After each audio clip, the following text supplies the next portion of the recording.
He found her on a gray November afternoon in Chicago, when the wind came off the lake sharp enough to cut through wool and the streets felt exhausted from holding too many lives. The elevated train rattled overhead, and the sidewalks were crowded with people moving fast, eyes down, collars up. He had finished a double shift at the hardware store and was walking home instead of taking the bus, letting the cold clear his head. He told himself he liked the quiet of walking, the way the city revealed small truths when you slowed down. That was when he noticed the woman sitting near the entrance of a closed grocery store, tucked into the corner where the brick wall blocked some of the wind. She wasn't holding a sign. She wasn't calling out. She was simply there, sitting straight back on a flattened cardboard box, a child pressed against her side beneath an oversized coat. Her dark hair was pulled back hastily, strands escaping around her face,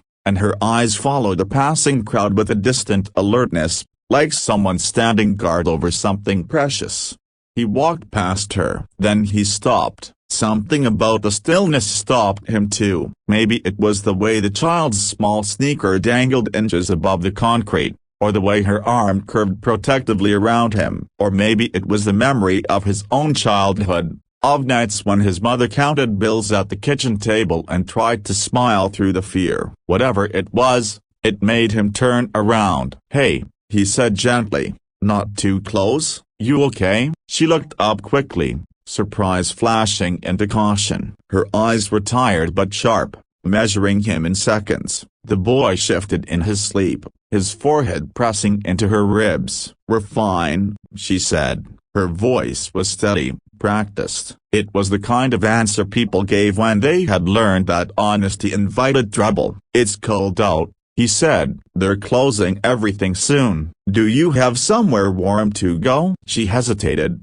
then shook her head once. "We'll manage." He nodded slowly. "My name's Daniel," he said. "I live a few blocks from here. I've got heat and coffee." "No pressure. Just thought I'd ask." Her grip on the child tightened slightly. "I don't take handouts," she said. "I'm not offering one," he replied. "Just coffee." She studied his face again, then looked down at the boy, brushing hair from his eyes. After a long moment, she sighed. "An hour," she said. "That's all." Danielle smiled faintly. "Deal." Her name was Sarah. The boy was Noah. Daniel's apartment was small, second floor of a walk-up near a laundromat, but it was clean and warm. He cleared the couch and handed Sarah a blanket while Noah stared at the ceiling fan like it was something magical. Daniel put water on for coffee and set out a couple of granola bars without making a show of it. Noah ate like he hadn't had enough in a while. Sarah noticed everything: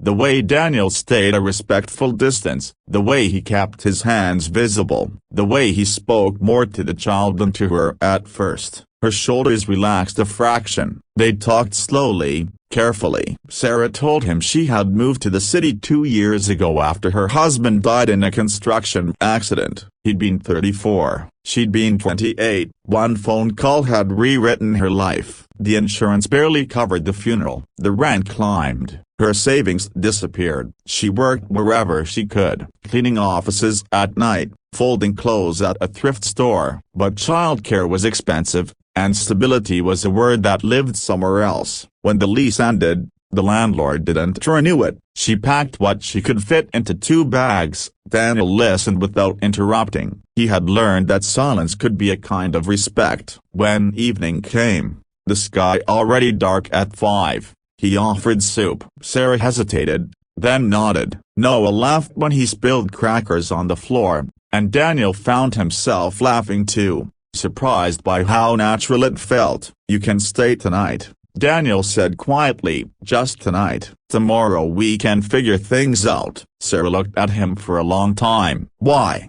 she asked. Daniel shrugged. "Because I've been cold before," he said, "and because my mom taught me not to ignore people." She didn't cry. She just nodded. "Thank you." One night turned into three into a week. Daniel helped Sarah apply for assistance, find a daycare with a sliding scale, get a job at a bakery that needed early morning help. Noah started kindergarten again, shy at first, then proudly bringing home drawings of stick figures holding hands. The apartment changed, shoes by the door that weren't his, crayons in a cup, a routine built from shared mornings and quiet evenings. Daniel didn't comment on it, but he felt it. The way coming home felt less empty, the way Noah ran to him with stories about spelling tests, the way Sarah sang softly while washing dishes, unaware he could hear her. They were careful, Sarah especially. She made sure boundaries stayed clear. She paid part of the rent as soon as she could. She corrected Noah when he called Daniel anything close to Dad. Still, something grew between them, slow and unannounced. One afternoon, Daniel came home to find Sarah sitting at the kitchen table, hands wrapped around a mug that had long gone cold. Her face was pale. "What happened?" he asked. "My brother-in-law found me," she said. "He wants Noah." Daniel felt something hard settle in his chest. "Can he do that?" "He says I'm unstable," she said quietly, "that I can't provide a proper home. He's threatening court." "What do you want?" Daniel asked. She looked up, eyes fierce despite the fear. "I want my son." "Then we'll fight," Daniel said. They did. Paperwork, legal aid offices, long waits and longer nights. Daniel stood beside her through all of it, holding Noah's backpack, listening to her fears, reminding her of the life she was already building. The judge ruled in her favor. That night, Sarah cried openly for the first time, her forehead pressed into Daniel's shoulder. He held her without hesitation, without expectation. Spring came slowly, then fully. One evening, sitting on the fire escape watching the city glow, Sarah spoke. "People will judge," she said. Daniel nodded. "They always do." She looked at him. "I don't regret this," she said. "Any of it." Neither did he. He hadn't just found a widow with a child that day in the cold. He had found a family, waiting quietly to be seen,